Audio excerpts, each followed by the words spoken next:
Olá, boa tarde, tudo bom? Bom, espero que vocês estejam aproveitando bastante a nossa programação dessa semana. E hoje eu vou falar um pouquinho sobre a interferência de reagentes e vidraria na qualidade da análise de metais. Meu nome é Mariana, sou gerente de negócios da Nova Analítica e eu vou mostrar para vocês aqui a programação. Primeiro eu vou falar um pouquinho sobre os 6 passos para obter dados de qualidade. Claro que eu vou falar um pouquinho de cada um desses 6 passos, mas eu vou dar ênfase na descontaminação de vidraria e na destilação subboiling de ácidos. Bom, primeiro, para obter os dados de qualidade na análise elementar, quais são os 6 passos principais? O primeiro é garantir que as amostras são homogêneas. O segundo é ter vidrarias e todo o material de uso descontaminados. O terceiro é você ter reagentes de alta qualidade, você vai usar o reagente tanto para o preparo da amostra quanto para a construção da sua curva de calibração. O quarto é o preparo das amostras de uma maneira adequada. O quinto é a determinação elementar, né? A determinação analítica propriamente dita. E o sexto é a avaliação dos resultados. Bom, vamos falar um pouquinho de cada um desses passos. O primeiro passo são as amostras homogêneas. E como é que a gente garante a homogeneidade dessas amostras? Quando a gente fala aqui na sequência analítica, essa homogeneidade ela é garantida principalmente na amostragem, tá? Quando você vai fazer a amostragem da amostra, quando você vai retirar ali uma alíquota, por exemplo, você precisa garantir que aquilo lá, que aquela quantidade ela é representativa do todo. O pré-tratamento da amostra e o preparo da amostra propriamente dito. Quando eu falo em pré-tratamento de amostra, o que eu falo? Eu falo sobre lavagem, tá? Por exemplo, se a sua amostra for de rocha, em secagem, principalmente se a sua amostra for bastante higroscópica, em moagem, tá? Então você precisa saber que ela esteja finamente dividida e esteja dividida numa proporção correta, tá? Uma proporção que vai garantir que aquela sua amostra vai conseguir ser digerida depois. E você vai conseguir garantir que aquela quantidade representa o todo da amostra, certo? Separação de componentes, filtragem, então são diversos pré-tratamentos que a amostra pode passar. É claro que ela não precisa passar por todos esses pré-tratamentos, né? Vai depender muito do tipo de amostra que você tem e da análise que você vai fazer, certo? O segundo passo é a vidraria descontaminada. Quando a gente fala em vidraria descontaminada, a gente precisa garantir a limpeza, tá, de todo desse material de utilização e a descontaminação também desse material, certo? Então, a limpeza de vidraria, ela pode ser feita de uma maneira manual ou automatizada, e a descontaminação da vidraria, ela pode ser feita através do método convencional ou através da descontaminação por vapor ácido. Vou falar um pouquinho de cada uma dessas etapas, certo? Quando a gente fala em limpeza de vidraria, quando a gente fala em lavagem manual, basicamente é quando você está ali lavando na pia, tá? Não é realmente um modo bem convencional, e ela tem algumas desvantagens, certo? Você tem um risco de quebra, você tem riscos de acidente, e você tem uma baixa reprodutibilidade, certo? Então você não consegue fazer lavar a vidraria tão rápido quanto um sistema automatizado, certo? E além de todas essas características, você não garante uma padronização, tá, na sua lavagem. Você não consegue lavar igualmente todo o seu material. Quando a gente vê por uma lavagem automatizada, essa lavagem automatizada ela é feita em 3 etapas, tá? A pré-lavagem, a lavagem e a neutralização. Esse tipo de lavagem é uma lavagem de alta eficiência, de alta reprodutibilidade, de alto rendimento, tá? Claro que depende muito da configuração ali do seu equipamento, tá? Mas é com certeza um rendimento maior do que você lavando na mão. Além disso, você tem um baixo contato com os produtos químicos e você tem uma validação muito mais simplificada do processo de limpeza, certo? Com a sua vidraria limpa, você precisa partir para a parte de descontaminação. Porque muitas vezes você tem ali alguns elementos que já ficam impregnados no seu material, especialmente nas vidrarias. E como que é feita essa descontaminação quando a gente está falando em determinação alimentar? O método mais convencional é o banho ácido, certo? Você tem ali um recipiente, que normalmente é bem grande, para poder caber toda a sua vidraria e seus outros materiais. É feito num banho ácido que normalmente é de 10% de ácido nítrico, mas como depende muito ali da utilização, você pode acabar tendo outros ácidos. E o grande problema desse método é que é um método overnight. Geralmente você não coloca ali, deixa um tempinho e já está descontaminado. Você precisa deixar muitas horas, geralmente de 8 a 12 horas para a sua vidraria estar completamente descontaminada. Tendo isso em mente, a Milestone desenvolveu um sistema de descontaminação por vapor ácido. Ele se chama TraceClean. E como que o TraceClean funciona? Basicamente, você tem ali um sistema de aquecimento, Você tem um recipiente onde você vai colocar o seu ácido, tá? Normalmente a gente coloca o ácido nítrico. Com o aquecimento, o ácido nítrico vai sendo evaporado e você tem alguns suportes. E esses suportes, eles não são maciços, eles são como se fossem espécies de canudinho. Você vai colocar ali os seus frascos. A gente comenta, normalmente eu falo sobre vidraria, mas não precisa ser normalmente materiais de vidro, certo? Podem ser materiais de vidro, materiais de quartzo, de polímero, podem ser de diversos materiais. À medida que o ácido vai sendo evaporado, ele vai lixiviando essa contaminação que está nas paredes do frasco, tá? E qual que é a grande vantagem desse sistema? Além de você ter um gasto de ácido muito menor e você não ter ali o manuseio com um banho propriamente dito, você consegue fazer uma descontaminação da sua vidraria em 1 hora, certo? Então é muito rapidinho, então você consegue fazer com que a sua análise seja mais produtiva, tá? Não vai acontecer de, por exemplo, você precisar de uma vidraria específica para fazer algum preparo e você descobrir que ela não está descontaminada, e se você for descontaminar no método convencional, você só vai poder utilizar essa vidraria no dia seguinte, certo? E além disso, a gente tem suporte para diversas configurações, certo? Então, se você tem frascos maiores, você tem o suporte adequado, e se você tem diversos frasquinhos, a gente também tem um suporte adequado que vai fazer com que seja mais bem aproveitado o espaço dentro do equipamento, certo? É isso. E o terceiro passo são os reagentes de alta qualidade. Quando a gente está falando de um processo de digestão, a gente tem ali as suas amostras, tá? Que estão representadas por algumas possibilidades de amostras. A gente vai fazer essa mistura da amostra com uma mistura ácida. Pode ser um ácido único, mas no geral a gente acaba utilizando uma mistura ácida. Vai ter um aquecimento, aqui o aquecimento está sendo representado pela radiação micro-ondas, certo? Esse aquecimento ele vai ser responsável pelo rompimento, certo? Tá? Das ligações, até você obter uma amostra aquosa, que, no geral, para os métodos espectroanalíticos, é o que a gente precisa para poder fazer a introdução da amostra no equipamento. Tá? Mas quando a gente fala dos reagentes, a gente tem que levar em consideração alguns parâmetros. Primeiro, qual que é o ácido com a mistura ácida, certo? Então, dependendo muito do tipo de amostra, da composição da sua amostra, você vai escolher se você vai usar um ácido ou se você vai usar uma mistura ácida, tá? Que seja capaz de fazer a decomposição daquela amostra. Mas não é o suficiente você só escolher o tipo de ácido, você precisa também conhecer qual é a proporção entre a mistura ácida, caso você tenha mais de um ácido, e a proporção entre essa mistura e a sua amostra, para poder garantir que toda a sua composição da amostra seja decomposta, certo? E além de tudo isso, você precisa garantir também a qualidade do ácido. Por quê? Aqui a gente tem uma tabela que foi retirada do livro Método de Preparo de Amostra, do professor Francisco Krug. Esse aqui foi retirado da edição de 2008, mas a gente já tem uma edição mais recente. Vou usar aqui, por exemplo, como exemplo, o ácido nítrico, tá? E vou usar um elemento, por exemplo, o ferro. Se você for aqui no ácido nítrico PA, que é o HNO3, análise, ele tem 25 ppb de ferro. Quando a gente vai falar do ácido ultrapuro, ele já tem 14 ppb de ferro. Quando a gente vai para o ácido subboiling, que é o ácido destilado, ele já cai para 0,2 ppb de ferro, certo? Então, a gente vê que a qualidade, que a quantidade de ferro dentro do ácido varia de acordo com a qualidade dele. E por que isso é tão importante? Porque se você estiver, por exemplo, analisando o ferro na sua amostra e ele tiver uma quantidade bem baixinha, você vai achar que você está fazendo você vai achar que está fazendo a análise do ferro da amostra, mas na verdade você está fazendo a análise do ferro do seu ácido, tá? Porque tem uma quantidade muito maior da sua amostra.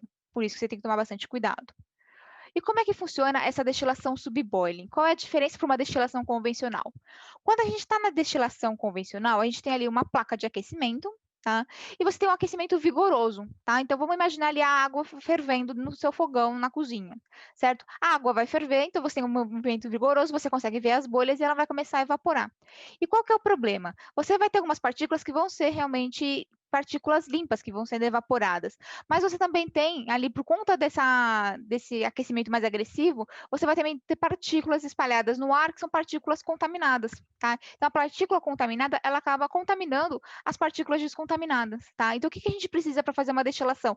A gente precisa de um aquecimento mais brando, tá? E é isso que a destilação subboiling faz. Ela faz um aquecimento com a radiação infravermelho, que é uma radiação que não vai ter um aquecimento tão agressivo, né, como uma placa de aquecimento, e você vai destilar abaixo do ponto de ebulição, então você vai destilar ali a camada superficial da sua solução, certo? É assim que funciona a destilação subboiling. Aqui eu mostrei um esqueminha do funcionamento de um destilador, tá? É bastante simples. Então, basicamente, o que que a gente tem? Aqui onde está identificado pelo número 1, é onde vai ocorrer a destilação propriamente dita, tá? O número 2, ele é um sistema de aquecimento por infravermelho, e o frasquinho 3 é o frasco de coleta, tá? Então, a gente tem o ácido, que está naquele frasco rosa, certo? E tem uma bomba. O que que essa bomba vai fazer? Ela vai bombear o seu ácido para dentro do frasco onde vai ocorrer a destilação, certo? O seu ácido depois que o seu ácido for bombeado, vai ter a radiação infravermelha. E se a radiação infravermelha vai aquecer o ácido que vai ser evaporado. A gente tem um fluxo de ar e esse ácido que foi evaporado vai condensar, certo? Ele vai ser condensado aqui no frasco de coleta, que você já vai poder retirar o seu ácido destilado, e a bomba vai bombear o restinho de ácido que ficou contaminado, que sobrou ali no seu frasco de destilação, e vai devolver para o frasco original, certo? É um sistema muito, muito, muito simples mesmo de fazer a destilação. Aqui na analítica a gente representa a Milestone. A Milestone tem 2 equipamentos nessa linha, tá? De destilação de ácidos. Nós temos o equipamento chamado SubClean e o Duopur. O SubClean, ele é um equipamento feito de TFM, tá? E a grande vantagem disso é que ele possibilita a destilação também de HF. Ele é um sistema com refrigeração a ar, então ele tem uma produtividade de até 80 ml por hora. Isso vai depender um pouquinho do seu método e depender também do ácido que você vai destilar. E ele acompanha essa bomba de preenchimento e drenagem automática de ácido que eu mostrei para vocês no esquema anterior. E a grande vantagem é que você não tem um manuseio do ácido, né, por conta dessa bomba automática. A gente já tem também o sistema do Opur, que é um sistema de quartzo, tá? É um sistema de alta produtividade, por ele ser duplo, ele consegue destilar até 400 ml de ácido por hora. Essa alta produtividade tem relação também com o sistema de refrigeração à água, que é mais eficiente. Tá? Então, se você precisa de alta produtividade, o sistema do Opur é o correto para você, mas tem que lembrar que, por ser de quartzo, você não consegue fazer a destilação do HF, mas você consegue fazer a destilação dos outros ácidos normalmente. Tá? E nesse sistema, você tem a opção de acrescentar essa bomba de preenchimento e drenagem automática de ácido, que permite com que você não faça o manuseio do ácido. Tá? Então, fica um sistema muito mais seguro. Esse aqui é a linha de equipamentos, tá? De química limpa da Milestone. Então, o primeiro que a gente tem ali à esquerda é o sistema SubClean, o do meio é o Duopur, e o mais pertinho aqui da gente é o TraceClean, que é o sistema de limpeza, né? De descontaminação de vidraria. Qual que é o quarto passo? O quarto passo é fazer o preparo de amostra adequado, certo? Então, a gente tem que usar um sistema de digestão de amostras que tenha uma configuração adequada para o tipo de amostra e para o tipo de análise que a gente vai fazer posteriormente.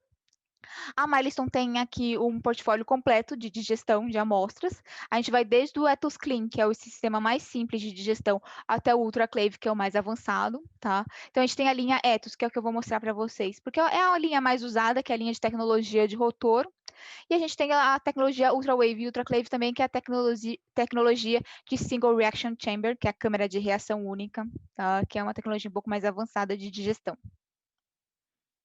Então, como que eu escolho o equipamento adequado? Por exemplo, aqui, vamos comparar. O Ethoslean é um sistema com uma cavidade de 30 litros, tá? Enquanto os outros equipamentos da linha são cavidade de 70 litros. Então, ele realmente ele é um equipamento mais compacto, o que é muito bom para quando você tem um laboratório com espaço limitado. Mas você sabe que por ele ser menor, ele não vai ter uma produtividade tão grande quanto os demais equipamentos da linha, tá? É um equipamento, por ser menor, ele tem ali uma potência mais baixa, tá? De 1000 watts, enquanto o resto da linha tem 1900 watts de potência total. Mas todos os equipamentos têm ali todos os itens de segurança adequados, né, para esse tipo de tecnologia e para o tipo de digestão que você vai fazer. E quanto ao equipamento menor, você usa um rotor de 14 frascos, com os equipamentos maiores você tem a opção de trabalhar com rotor com 15, 24 ou 44 frascos. Os controladores também aqui são tamanhos diferentes, mas também cada um tem um tipo de informação que ele vai ceder para o usuário. E o importante mesmo também, além do equipamento propriamente dito, é o rotor que você vai usar.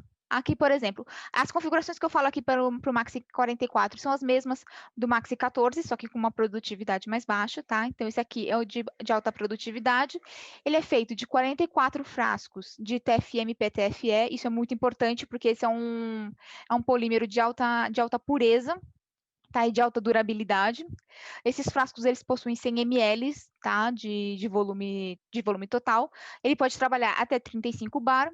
E ele pode fazer as análises, as suas digestões até 200 graus Celsius, mas esse material resiste até 300 graus Celsius, tá? Por que que isso é importante? Porque dependendo da mistura ácida que você vai usar, a sua temperatura acaba subindo mais do que você acertou ali no seu método, tá?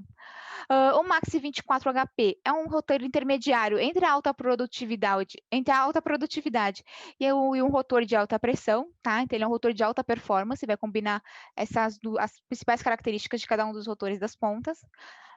Também são frascos feitos de TFM e PTFE, só que são 24 agora, tá? Esses frascos são um pouquinho menores que os do Maxi 44, são frascos de 80 ml, porém, por conta da sua estrutura, eles aguentam até 60 bar de pressão.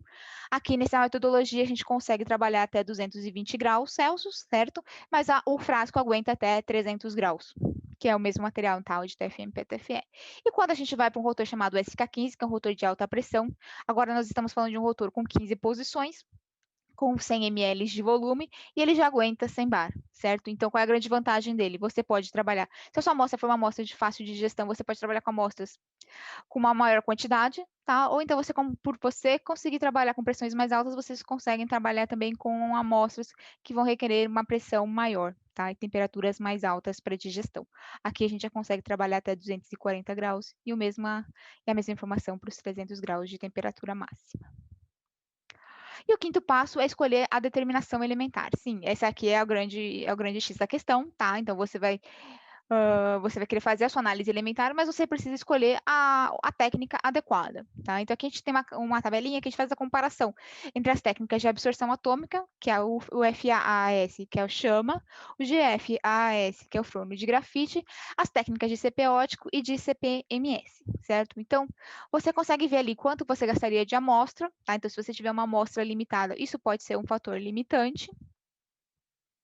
A capacidade de detecção, que normalmente é a característica que a gente leva mais em conta, mas o que a gente também tem que levar em consideração, além da capacidade de detecção e a faixa de trabalho, é a frequência analítica. Porque se você for perceber, por exemplo, o forno de grafite, ele tem uma faixa de trabalho bem boa, tá? Em comparação, por exemplo, com o ICP ótico, que geralmente é um dos métodos mais populares.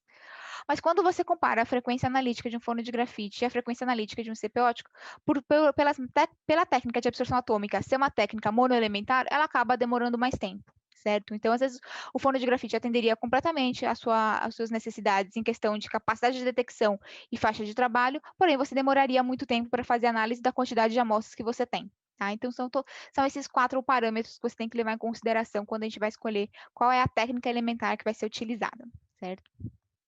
E depois que você fez todos as suas análises, você vai avaliar o resultado, tá? Então, como você vai fazer a avaliação criteriosa? Você precisa de uma avaliação criteriosa desses resultados.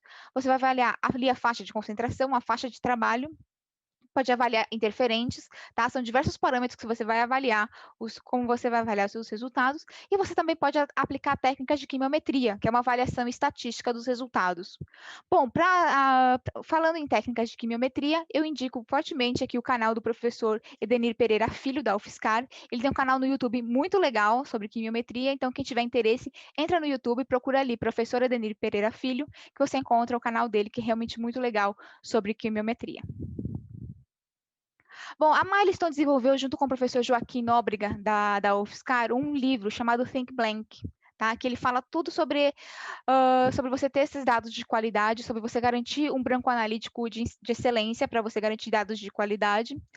Quem tiver interesse pode me escrever, que eu mando uma cópia do e-book desse livro, certo? E é isso, tá? Eu queria muito agradecer a presença de todos vocês. Eu vou deixar aqui os nossos contatos o site da Analítica, é o analyticaweb.com.br. Aqui tem algumas das redes sociais, tá? A gente tem Facebook também, mas aqui tem o Instagram e tem o LinkedIn da Analítica, você pode entrar neles. Ali a gente tem informação dos nossos equipamentos, informação dos nossos eventos, a gente faz webinars também com uma certa frequência.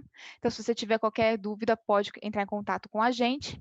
E aqui tem o meu contato. Então, se você precisar de qualquer coisa, se você quiser uma cópia do e-book do livro Think Blank, pode me escrever, tá? Pelo meu e-mail, mariana.ortega@novaanalitica.com.br. Pode me procurar também no LinkedIn, que lá eu também divulgo várias informações sobre a linha de equipamentos, sobre os nossos eventos. E é isso. Eu agradeço muito a sua participação. Eu espero encontrar vocês em outras oportunidades. Obrigada.